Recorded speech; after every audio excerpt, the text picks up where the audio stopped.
হযরত শাহজালাল আন্তর্জাতিক বিমানবন্দরে মঙ্গলবার কাতার এয়ারওয়েজ সহ একাধিক আন্তর্জাতিক ফ্লাইট হঠাৎ বাতিল হয়ে যায়। এতে চরম ভোগান্তিতে পড়েন শত শত যাত্রী, বিশেষ করে মধ্যপ্রাচ্য ও যুক্তরাষ্ট্রগামী প্রবাসীরা। যুক্তরাষ্ট্রে HR পদে কর্মরত রাশেদুল ইসলাম সুমন ছুটি কাটিয়ে দেশে এসেছিলেন। সকাল 10টার ফ্লাইট ধরতে নির্ধারিত সময়ের আগেই বিমানবন্দরে পৌঁছান। প্রথমে জানানো হয় ফ্লাইট বিকেলে হবে, পরে দুপুরে জানানো হয় ফ্লাইট বাতিল। হতাশ হয়ে ফিরে যান কুমিল্লায় গ্রামের বাড়ি।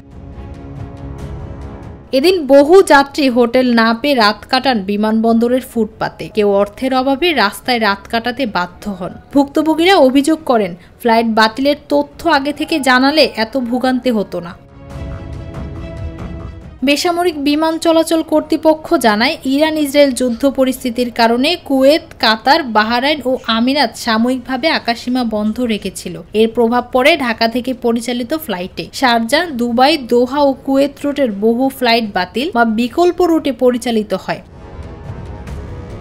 তবে সোমবার রাত 3টার পর থেকে এসব দেশের আকাশপথ ফের উন্মুক্ত হওয়ায় ফ্লাইট চলাচল স্বাভাবিক হচ্ছে বলে জানিয়েছে বেবিচক।